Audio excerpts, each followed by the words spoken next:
इसी स्थान पर राजा भोज को माँ वाग्देवी का साक्षात्कार हुआ था और 84 यंत्रों की यहाँ सिद्धि हुई है, जिसमें से 2 यंत्र यहाँ पर हम देख सकते हैं, आगे हम देखेंगे। बाकी सारे यंत्र यहाँ विधर्मियों ने आकर नष्ट कर दिए।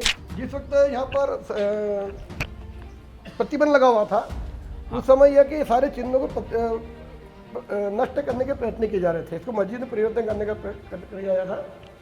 1305 में यहाँ पर एक फकीर आया अरब देश का, जिसका नाम था कमाल मौलाना। वह मोहम्मद खिलजी का भेजा। उसने 34 वर्ष से रहकर यहाँ की भौगोलिक, सैन्य और आर्थिक शक्ति का आकलन किया। उन्होंने कुरान और तलवार और साथ संघर्ष किया और सबके सर कलम करके यज्ञ कुंड में आहूत कर दिया था। 97 के पहले यहाँ पर एक मुस्लिम परिवार रहता था। 13 अप्रैल 1997 में दिग्विजय सरकार ने यहाँ पर प्रतिबंध लगा दिया था। हिंदू समाज के पूरे प्रदेश में प्रतिबंध लगा दिया था। हिंदू समाज के मुसलमानों को साल में 52 दिन। ये गोमुख, गोमुख अपने आप में जहाँ मंदिर होगा वहीं गोमुख होगा। हाँ, चुने में बहुत ऐसा लगता था हम किसी मस्जिद में खड़े हैं, लेकिन उसको 3 महीने की सरकार में मुगल काल में मुगल शासक ने अपने बैठने का स्थान बनाया था। माता के स्थान पर काजी खड़ा होता है। 750 साल बाद अपने मंदिर में बैठ के पूजन कर पा रहे हैं। उसके पहले हम बाहर जो बैरिकेड के बाहर बैठ कर, लेकिन इसमें दुर्भाग्य तो है कि आप मंगलवार को जिस जगह पर पूजन कर रहे हैं वहीं पे शुक्रवार को उसी स्थान पर नमाज हो रही है कि भैया आप अपना स्थान दूसरा देख लो। उनसे नहीं कहती कि आप दूसरा स्थान देखो, जबकि बाहर पूरा एक स्थान उन्होंने ले रखा है। वो भी उनका नहीं है, वो भी मंदिर है। 8 अप्रैल 2003 को हमको ये अधिकार मिला है कि हम भोजशाला के अंदर बैठ के सत्याग्रह कर पा रहे हैं। हाँ। इस पूरे आंदोलन में हमारे 3 कार्यकर्ता शहीद हुए।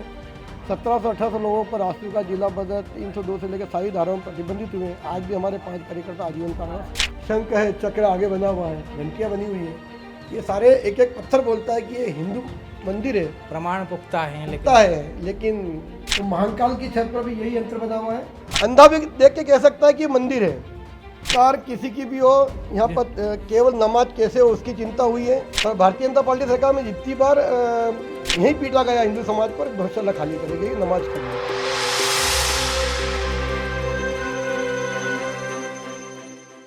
बसंत आ गया है और जब बसंत आता है तो धार की भोजशाला दुनिया के केंद्र में होती है, देश के केंद्र में होती है। तो आज हम बसंत पंचमी के अवसर पर भोजशाला ही जा रहे हैं। वहाँ की तैयारियाँ देखेंगे, साथ ही वहाँ की इतिहास क्या है, इन सब के बारे में भी जानेंगे। अभी सुबह के 6 बज रहे हैं। हम 1 घंटे बाद भोजशाला पहुँचेंगे और सीधे आपसे वहीं पर मिलेंगे। तो कहे अनुसार हम धार में भोजशाला में आ चुके हैं। भोजशाला अंदर की ओर हमें दिख भी रही है। कुछ इमारतें हैं जो विवादित इमारतें हैं, साथ ही कुछ पोस्टर्स भी दिख रहे हैं जिनमें वसंत पंचमी की तैयारियां दिख रही है।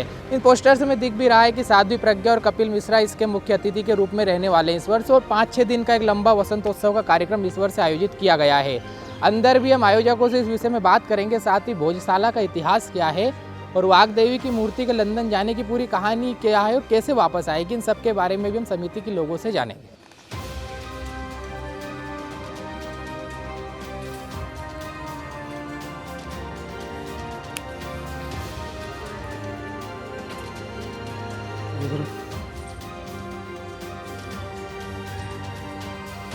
तो जैसा कि हमने बताया कि हम आज धार की भोजशाला में आने वाले हैं और आज हम धार की भोजशाला में ही हैं। मेरे साथ में गोपाल जी शर्मा हैं, जिनको भोजशाला का इंसाइक्लोपीडिया भी कहा जाता है। पहली बार जब हमने भी उनसे भोजशाला के बारे में जाना तो हम भी आश्चर्य में पड़ गए कि भोजशाला वास्तविकता में इतना बड़ा इतिहास अपने साथ लेकर रखे हुए हैं क्या।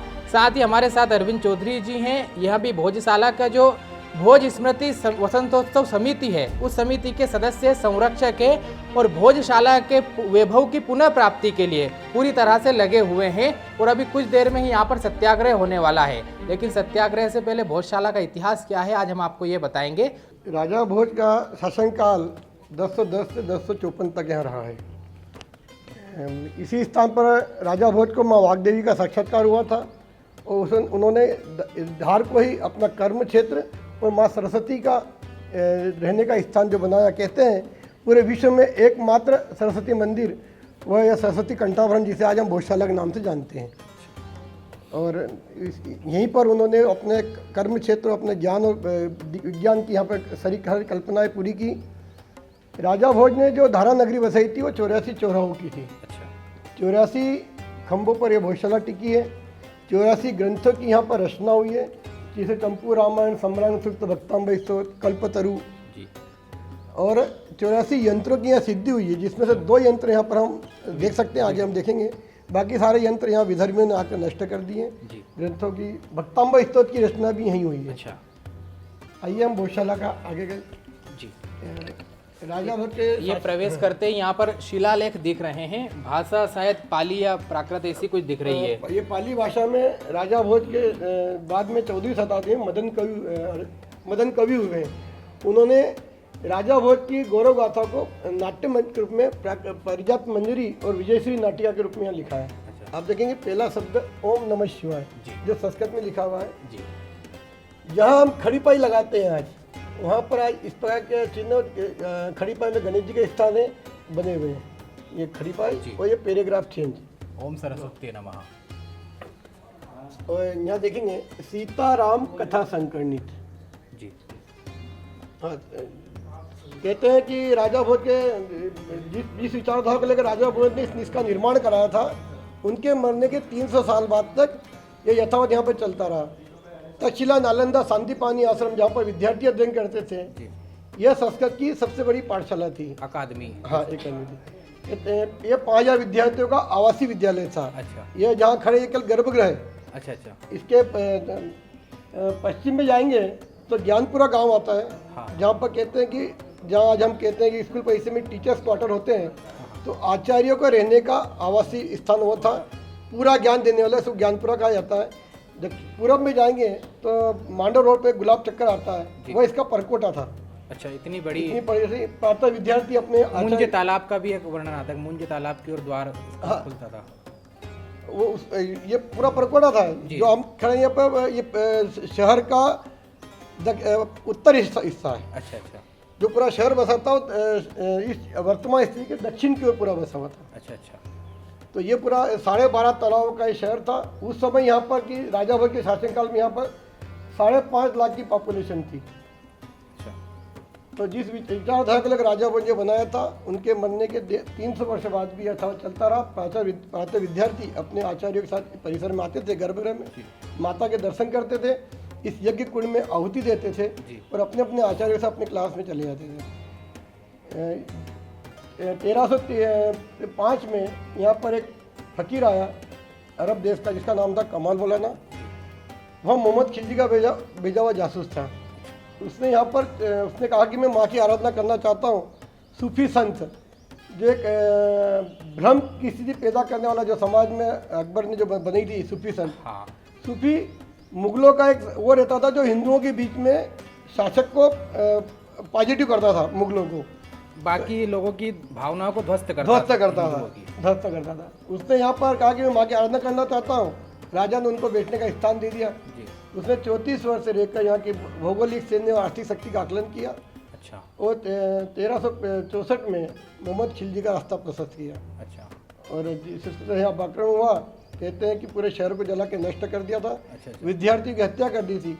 और जो यहाँ आचार्य 900 आचार्य यहाँ विद्यादान देते थे, उन्हें इस परिसर में खड़ा कर लिया। अच्छा। नहीं क्या यहाँ से हिंदू धर्म के प्रचारक निकलते हैं। हाँ। अगर ये इस्लाम में आ जाते तो यहाँ से इस्लाम का प्रचार शुरू हो जाएगा। सही है। उन्होंने कुरान और तलवार तो संघर्ष किया और सबके सर कलम करके यज्ञ कुंड में आहूत कर दिया था। अच्छा। और मूर्ति को यहाँ प्रतिमा जो थी माँ वाग्देवी की, उसको खंडित करके यहाँ से बाहर फेंक दिया था। कालांतर में जब अंग्रेज ईसाई देश में आए, उन्होंने उसकी भव्यता को जाना। उस प्रतिमा को 1902 के आसपास लंदन ले गए। वर्तमान में प्रतिमा लंदन के संग्रहालय में भेज दी। चलिए उसी के लिए सत्याग्रह चलता है। इसके साथ ही में ये बात भी बीच बीच में हम करते जाएंगे कि मैं जब पढ़ रहा था तो मैंने सुना कि कालिदास, माघ, बाण भट्ट जैसे 1400 विद्वानों की ये साधना स्थली रही है। वो यहाँ पर आकर साधना करते थे। भोज ने भी यहीं पर चंपू रामायण और अन्य सभी ग्रंथों की स्थापना की है। कल्पतरु जो आज अपन कहते हैं कि रोबोट की कल्पना जो है, हाँ। राजा भोज के शासन काल में तालाबों में जो बदक तैरते थे वो मानव निर्मित। अच्छा। तो वो जो रोबोट की कल्पना राजा भोज वो थे उन्होंने। अच्छा। तो कल्पतरु जो पुस्तक है, हाँ। ये रोबोट की वर्तमान रोबोट की कल्पना की पुस्तक है। उसी के आधार पर रोबोट तैयार हो रहे हैं। और युक्ति कला कल्पतरु में ही विमान की भी वो है, जो अभी भी वैज्ञानिक उसको अपना रहे हैं। ये जो बंद ताला है, इसके अंदर क्या है? यहाँ पर शिव पंचायत मंदिर था। अब 97 के पहले यहाँ पर एक मुस्लिम परिवार रहता था। अच्छा। जिस मैदान से हम चल के आए तो पूरा मटन मार्केट लगता था। उसके बाद ये सत्याग्रह जो चालू हो, उसके कारण आज ये कमरा आज पुरातत्व विभाग के अधीन है। आप देख सकते हैं जो मंदिर के चिन्ह रहते हैं, अभी भी द्वारपाल है, एक मिनट, द्वारपाल है, शंख बने हुए हैं, छत्र है, ऊपर चक्र है। ये वो स्थान है नंदिनी जहाँ पर अखंड जो जला करके थी। अच्छा इसको नंदिनी स्थान बोलते हैं, जो जो जलती थी मंदिरों परिसर में, अच्छा। वह ये स्थान है। ये शिव पंचायत मंदिर है, तो अभी भी इसमें प्रतिमाएं नहीं, हैं? प्रतिमाएं नहीं है अच्छा। अभी, क्योंकि कई बीच में मुगलों का काल रहा है, हाँ। तो प्रतिमा सब यहाँ से विध्वंस कर दी थी। पर ये बाहर के आकृति देख के लग सकते हैं कि इस परिसर का देव स्थान रहा है। अच्छा अच्छा। जिस प्रकार के बाहर चिन्ह बने हुए हैं जिनको खंडित कर दिया है। जब 1997 आप 13 अप्रैल 1997 में हाँ दिग्विजय सरकार ने यहाँ पर प्रतिबंध लगा दिया था। हाँ हाँ। तो प्रतिबंध के समय हिंदू समाज के पूरे प्रदेश में प्रतिबंध लगा दिया था। हिंदू समाज के मुसलमानों को साल में 52 दिन, और हिंदुओं को केवल बसंत पंचमी के दिन, वो भी सशर्त। अच्छा। उस समय यहाँ पर हिंदू समाज के चिन्हों को नष्ट करने के सारे प्रयत्न चल रहे थे। ये जो आप आधा फर्शीगंज देख रहे हैं, इसमें यहाँ पर 22 प्रतिमाएं निकली थी, जो यहाँ से मांडव संग्रहालय में पहुँचा दी है। अच्छा अच्छा। कुछ प्रतिमाएं मुझे यहाँ भी दिख रही है। ये जो हवन कुंड के ये खंबे हैं, अच्छा, जिसमें शिव पार्वती की आकृतियाँ बनी हुई हैं। ये गोमुख, अच्छा। गोमुख अपने आप में जहाँ मंदिर होगा वहीं गोमुख होगा। हाँ। ये नटराज की प्रतिमा खंडित पड़ी है। और बाकी ये जो हम देख रहे हैं यहाँ पर, ये जो पिल्लर है, इन पर प्रतिमाएं नहीं है, तो ये सभी कहा जाएगा घिसा गया है कालांतर में। नहीं, सभी खंभों पे प्रतिमाएं थी। आपको आगे देखिए, ये सब घिस दी गई है। अच्छा। इनमें नागबंद और घंटियां बनी हुई है। आप देखिए ये जी, घंटियां और नागबंद बने हुए हैं। अभी दिग्विजय सिंह का आपने जिक्र किया, तो दिग्विजय सिंह के बारे में ही मैं पढ़ रहा था। उनका शासनकाल में शायद 2 बार शुक्रवार के दिन वसंत पंचमी आई थी जी। तो 2003 में तो उन्होंने तुष्टिकरण की हदें पार कर दी थी, जैसा आपने भी बताया कि महिलाओं के साथ भी उन्होंने बर्बर अत्याचार। सरकार किसी की भी हो, यहाँ पर केवल नमाज कैसे हो उसकी चिंता हुई है, चाहे भाजपा की हो, किसी की भी सरकार यहाँ पे हिंदू नाते सोचने वाला व्यक्ति अभी नहीं है यहाँ पर। मध्य प्रदेश में अभी तक कहीं नहीं है। पिछले समय से, क्योंकि ये शिवराज जी ने जब सांसद थे, इन्होंने वचन दिया था, सांसद थे और यहाँ पर प्रतिनिधिमंडल आया था, तब उन्होंने कहा था कि केंद्र ने पहुंचाया था इनको, जब मुख्यमंत्री ने इस वक्त, तो उन्होंने यहाँ देख के अवलोकन किया। उन्होंने पत्रकार वार्ता में कहा था कि अंधा भी देख के कह सकता है कि मंदिर है। तो फिर 15 साल में उनको मंदिर क्यों नहीं दिख रहा है? ये सही है।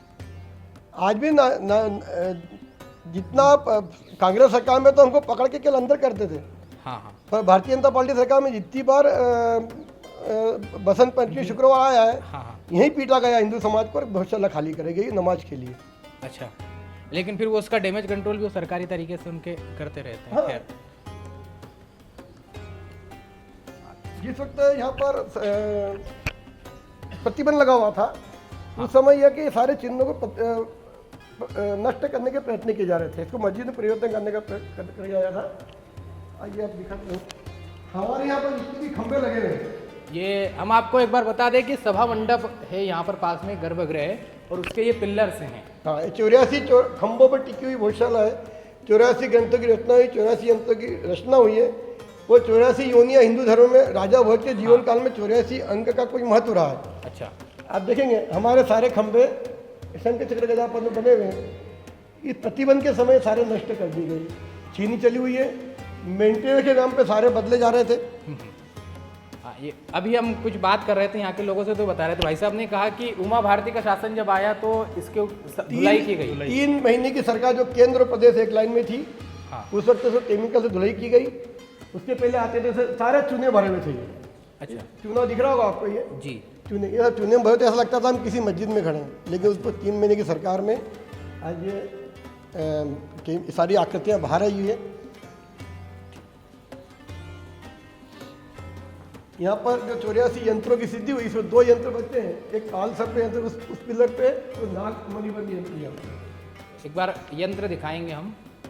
कहते हैं कि जब नाग नागिन का जोड़ा 1000 वर्ष का हो जाता है तो मणि के लिए सिद्धि करता है, तो मणिबंध यंत्र कहलाता है। ये नाग और नागिन की जोड़ा है, ये जोड़ा बना हुआ है। दोनों एक दूसरे से बंधे हुए हैं। अच्छा, और ये अभी इस पर ये प्लास्टिक की शेड शायद पुरातत्व ये सत्याग्रह के इसके पहले जब भी आते थे मुगल, अपने साथ में सारे पानी पिंचे लेके आते, सारे यंत्रों को नष्ट कर दिए गए। बाकी सभी पिलर सभी पे थे।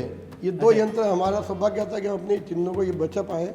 और आज 51 के बाद यहाँ पर केंद्रीय पद के द्वारा सुरक्षा गार्ड रख दिए गए। उसके बाद ये सब सुरक्षित है। अभी बता रहे थे कोई कि यहाँ पर भी ये शिलालेख थे जिनको उल्टा करके फरसी बना दिया गया, मतलब लगा दिया गया है। तो अभी भी कुछ प्रमाण तो यहाँ पे दिख ही रहे होंगे, है ना सर? बताइए। ये जो हिस्सा है, यहाँ पे ये भोजशाला का हिस्सा नहीं है। मुगल काल में मुगल शासक ने अपने बैठने का स्थान बनाया था, जो कि हमने अभी वो शिलालेख में जो प्राकृत भाषा देखी है, हाँ, वही प्राकृत भाषा की आप देख सकते हैं। उन्हीं शिलालेखों को तोड़ करके ये वही प्राकृत भाषा जो हमारे शिलालेखों, अगर इनको पलटेंगे तो हमारे ही चिन्ह मिलेंगे। जो बाहर हमने प्रवेश के समय शिलालेख देखे थे, वो जो स्थान है मुगल काल में बेगम के बैठने का स्थान है। हाँ, वो लगभग खिड़की की तरह रहा है। हो सकता है मुगल शासक यहाँ बैठते थे, तो बेगम के बैठने का स्थान जरूर कुछ देखती थी। ये हो सकता है इंटरेस्ट रहा होगा उधर। अच्छा, वह इधर से लेना।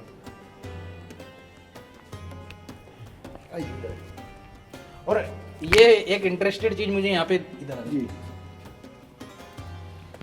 आपने कहा कि आप शिलालेखों के बारे में कह रहे हैं। अभी हम आपसे कुछ समय पहले आ गए तो ये उर्दू में जैसे कुछ नमाज के बारे में लिखा, लेकिन ये उससे अलग दिख रहा है। नहीं, ये सब हाथ से लिखे हुए बाद में नमाजी आते हैं तो अपना सारे चिन्ह ये बना के जाते हैं। अच्छा, तो वो उसी रेडीमेड पत्थर है और ये कहीं से लाकर पत्थर ये रखाया गया है, क्योंकि मूल पत्थर जो है ये लाल पत्थर है और ये काला पत्थर है। मार्के से लिखे हुए हैं। हाँ, सही से ये काला पत्थर है, ये कहीं और से ला करके अलग से लगाया गया। और ये पत्थर जो है ये यहीं का निकला हुआ, जो प्राकृत भाषा में नाट्य है उसका ही निकला, क्योंकि हम देखते हैं ये कोने में ये लाइनें लिखी है, शिलालेख को ही घिस करके उस पे लिख करके कोटिंग करके यहाँ लगा दिया गया है, ताकि ये पता चले कि ये माशाल्लाह सारी लाल पत्थर से बनी हुई, ये सब बाद में ये काले पत्थरों से बाद में लगाया गया। अब शुक्रवार को यहीं पे नमाज होती है। माता के स्थान पर काजी खड़ा होता है। अच्छा, ये कालसर पे यंत्र है। एक बार ये दिखाइएगा। जो 2 यंत्र शेष बचे हैं उनमें से एक ये काल सर्प यंत्र ये है। देखिए पूरा बना हुआ है नाग। त्र्यंबकेश्वर उज्जैन में जो काल सर्प की पूजा होती है, प्राचीन समय में यहाँ भी होती थी।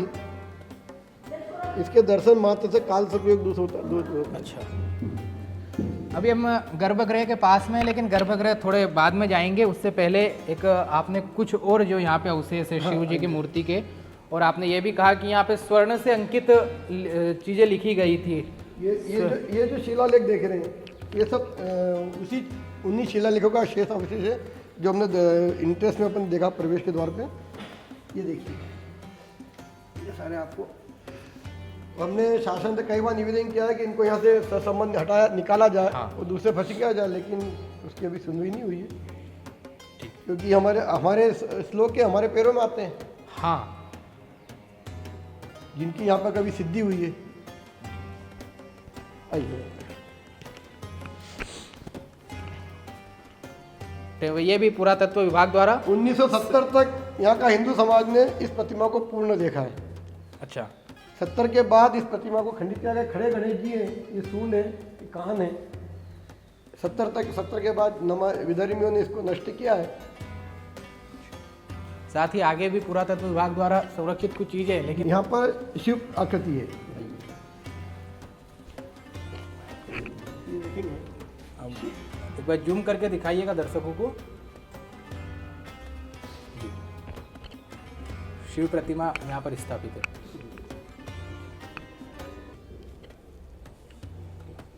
घंटियाँ बनी हुई है। हाँ,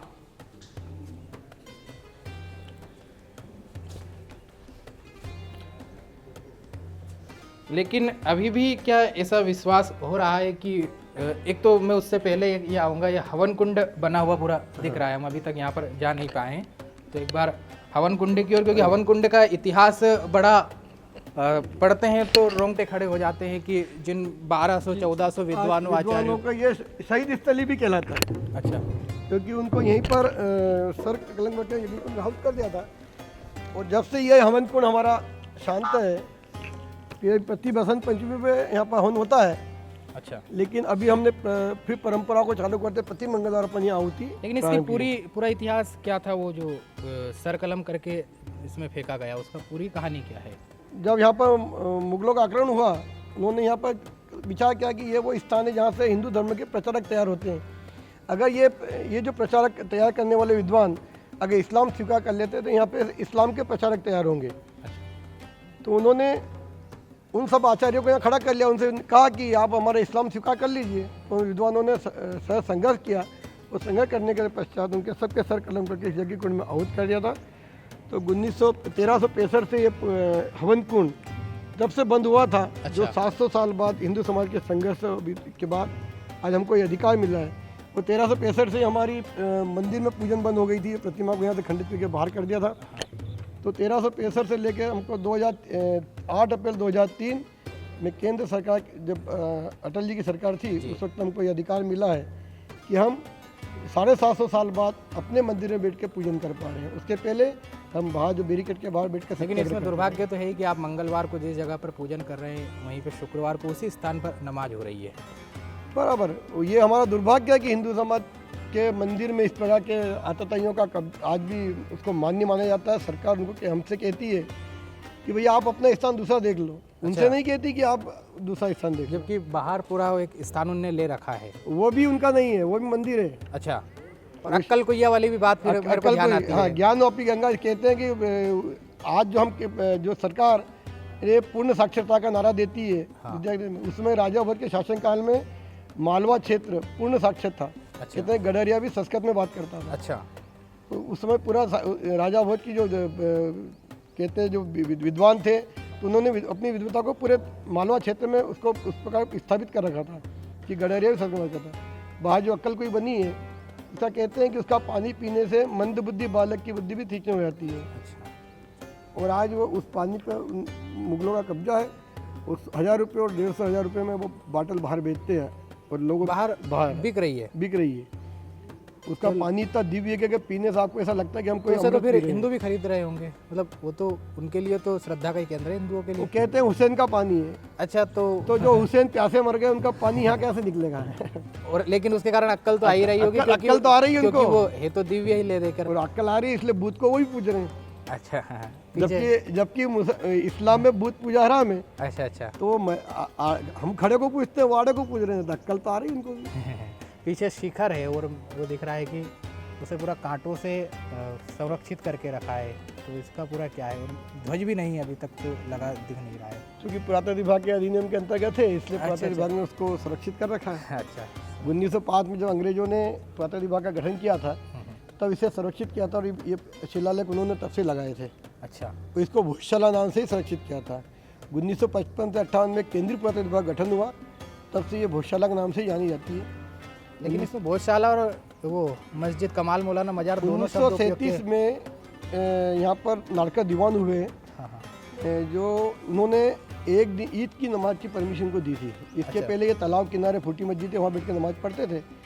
तो उनकी सेवा चाकरी करके, और चूँकि यहाँ के राजा जो थे वो बाल्यकाल में अनाथ हो गए थे, तो उनको ये एक दिन की नमाज दी थी, वो नमाज का परंपरा बनी। लेकिन उस समय भी 37 से हिंदू महासभा और आर्य समाज के लोगों ने कभी भी नमाज नहीं पढ़ने दी। यहाँ के वनवासी छत्रपुर ने मिलकर कभी भी हर नमाज को विफल किया। तो 37 से लेकर 42 तक ये विवाद चलता रहा। अच्छा, 42 में जब राजा युवा हुए, तो उन्होंने इस विवाद को समाप्त करने के लिए बख्तावर मार्ग पर एक मस्जिद बनी हुई है, इसको कहते हैं आज भी रहमत मस्जिद, राजा की रहमत। अच्छा, तो राजा ने इस बात समाप्त करने के लिए उनको रहमत मस्जिद बना के दी थी। उसके बाद यह नमाज कभी नहीं हुई। कालांतर में 77 के आसपास, 77-78 के आसपास ये फिर कांग्रेस शासन में नमाज धीरे धीरे फिर प्रारंभ हुई।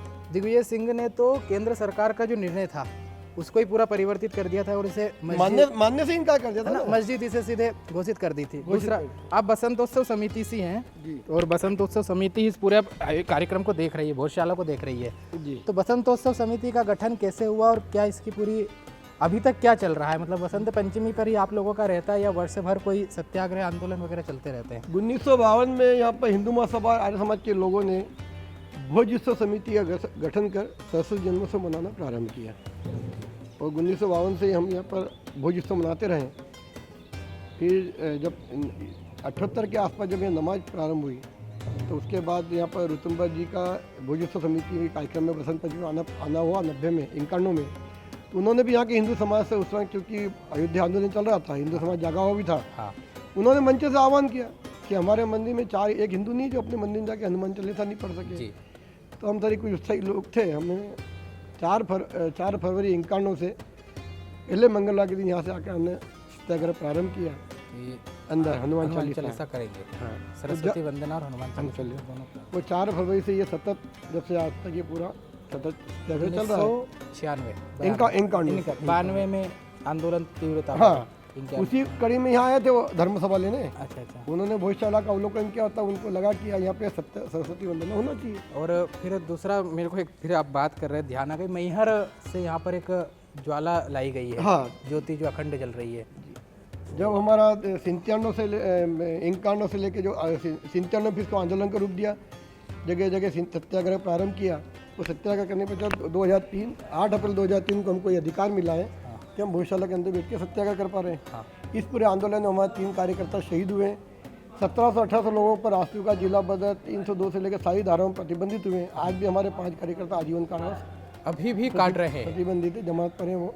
अच्छा उनको आजीवन कारावास हुआ है। लेकिन 3 लोगों की मृत्यु हुई है, बलिदान भी हुआ है, बलिदान सब हुआ है। सुना में हाँ, सुनने में तीनों आया। वनवासी बंधु वो हैं। कहानी क्या थी? जब ये 2003 में जब बड़ा आंदोलन हुआ पूरे जिले भर का, उस वक्त सरकार विजय सिंह की थी। सीधे पुलिस फायरिंग में हमारे, और सीधी फाइट के अंदर हमारे एक तो टांडा में, एक अमझेरा और एक पंच घाटी में 3 कार्यकर्ता शहीद हुए। और तब जा करके आज हमको ये अधिकार मिला है कि हम भोजशाला की मुक्ति के लिए आज हम एक कदम आगे बढ़े और भोजशाला के अंदर 750 साल बाद हम अधिकार मिला कि हम अंदर बैठ के सत्याग्रह कर पा रहे हैं। लेकिन ज्योति कहाँ पर प्रज्वलित अभी तक वो दिखा? हाँ, तो ये पूरा आंदोलन समाप्त हुआ। फिर हमने इस आंदोलन को भक्ति मार्ग की ओर जोड़ा, अच्छा। क्योंकि नित्य पूजा करने के लिए कुछ न कुछ आकृति सामने जरूरी है। हाँ। पर यहाँ प्रतिमा नहीं है। हाँ। तो मंगलवार का सत्याग्रह यहाँ करते हैं। फिर यहाँ के हमारे 60 कार्यकर्ता मैहर से अच्छा, बगैर रुके एक दूसरे को ट्रांसफर करते हुए 60 कार्यकर्ता माता की जोत लेगा, क्योंकि मेहर भी शारदा शक्तिपीठ है। हाँ। और ये वागदेवी भी और शारदा का उसी रूप में है। उन्होंने ये कहा कि अब जीवन भर नशा मद्यपान हाँ, वगैरह उन्होंने सब नशा त्याग। पत्र छोड़ करके लेकर के आए और बाहर हमने ज्योत स्थापित की है। और ये हिंदू समाज का संकल्प है कि जिस दिन प्रतिमा अंदर आएगी वो ज्योत अंदर आएगी। और इसी का जो ज्योति का वो कार्यक्रम था, उसमें शिवा सरस्वती जो शिवा साथी थे सरस्वती ना, जी आई उन्होंने थी। कहा था कि आत्मा आ गई है लंदन से, शरीर का आना बाकी है, सब ऐसा कुछ आत्मा आ उनका। चुकी है और बाकी है। तो आप घंटी घड़ियालों के बारे में बता रहे थे। यहाँ पर देखिए, कहते हैं राजा भाई वास्तु शास्त्र के भी बड़े ज्ञाता थे। हम देखते हैं वास्तु के साथ आज हम जो घंटियाँ लगाते, भाई साहब इधर इधर इधर साहब, जो घंटियाँ लगाते हैं, ये वास्तु के हिसाब से घंटियाँ बनी हुई हैं यहाँ पर। ये उन शिलालेखों में कुछ मिट सी, मतलब उन पिल्लरों में हाँ, मिट्टी कुछ हुई मिट दिख गई रही है, है, लेकिन यहाँ पर स्पष्ट दिख रही पूर्ण है। यहाँ कटी हुई है। यहाँ देखिए आप, शंख बने हुए जी, खंभों में शंख है, चक्र आगे बना हुआ है, घंटियाँ बनी हुई है। ये सारे एक एक पत्थर बोलता है कि ये हिंदू मंदिर है, प्रमाण पुख्ता है। लेकिन पुख्ता है। तो भाई साहब ने हमें पूरी भोजशाला का दर्शन कराया। भोजशाला का क्या महत्व, उसके यंत्र हैं, उसके घड़ियाल हैं, उसके शिलालेख के सबके बारे में। लेकिन इन सब के अलावा भोजशाला का प्राण हमारे पीछे है गर्भगृह। इस गर्भगृह के बारे में थोड़ा सा बताइए। यहाँ पे एक तस्वीर दिख रही है, पूजन यह रोज होती है क्या? पहले यहाँ पर माँ वागदेवी की प्रतिमा विराजमान थी, जो भी लंदन के संग्रहालय में कैद हैं। हमें 8 अप्रैल 2003 को जो पूजन का अधिकार मिला केवल तेल चित्र और अक्षत पुष्प के साथ। अच्छा, तो उसका प्रतीक रूप आप देख रहे हैं। यहाँ पर इसी रूप में माँ यहाँ विराजमान थी। अच्छा। और ये जो पीछे छत्र बना हुआ है, इस हाइट की आदमकद प्रतिमा थी, इतनी बड़ी है। इतनी थी। और ऊपर की ओर ये जो एक नक्काशी दिख रही है, दिख रहे हैं, ये परमा वंश का राज चिन्ह है। परमार वंश का। क्योंकि राजा भाई विक्रमादित्य के वंशज थे, हाँ। तो महाकाल की छत पर भी यही यंत्र बना हुआ है। हाँ। और यहाँ पर माँ की छत पर भी यही यंत्र लेकिन बना हुआ है। उस पर महाकाल में चांदी से, चांदी से उसको ढक दिया है। और यहाँ पर अभी बाकी है ढकना है, जो यहाँ पे बाकी। बहुत कुछ काम बाकी है। और ऊपर भी ये पूरा ये जो आप गुंबद देख है। ले, ये कहते हैं माता के आंगन में, किसी मंदिर के आंगन में सभा मंडप रहता है। हाँ। ये सभा मंडप है जहाँ अष्टदल कमल बना हुआ है। हाँ। जो मंदिर का साक्षात प्रमाण है ये।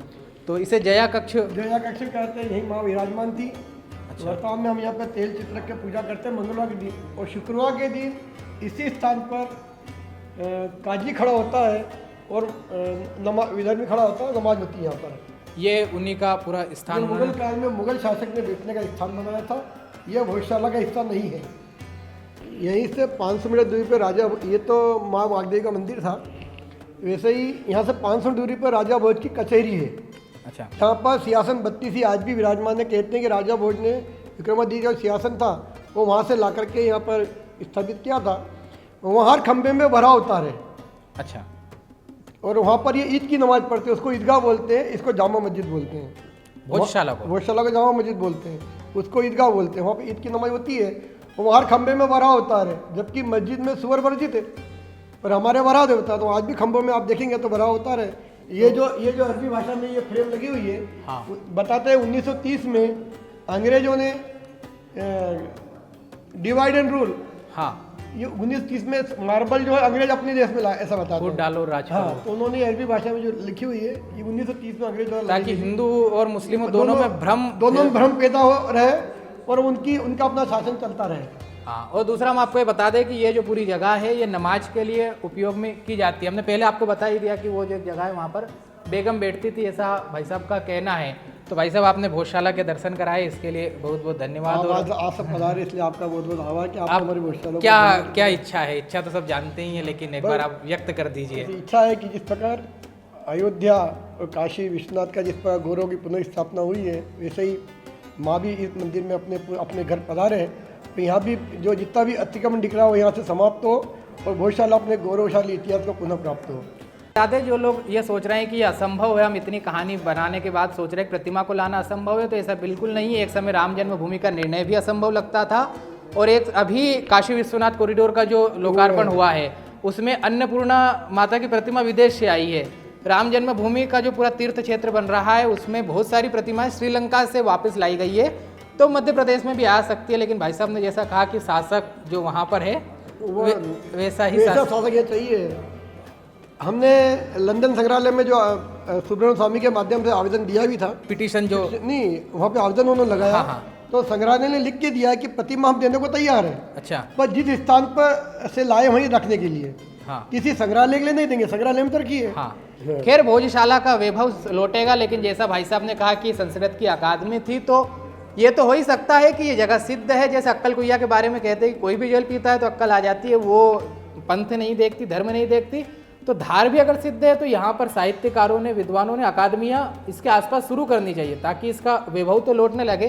कवियों ने इस विषय पर कविता लिखनी चाहिए, लेखकों ने लेख लिखने चाहिए, पुस्तकें लिखी जानी चाहिए, और यहाँ पर आकर कुछ दिन बिताने चाहिए, जैसे कालिदास, मानतुंग, बाणभट्ट और राजा भोज जैसे विद्वान बिताते थे। मुझे भी यहाँ आकर एक थोड़ी सी एनर्जी तो लग ही रही है, पॉजिटिव एनर्जी खूब लग रही है, थोड़ी क्या। तो एक बार आइए, कुछ समय बिताइए। जो साहित्य के क्षेत्र में है उन लोगों को तो आना ही चाहिए। ठीक है, तो भोजशाला का वैभव लौटे, यही हमारी कामना है, सबकी कामना है। धन्यवाद।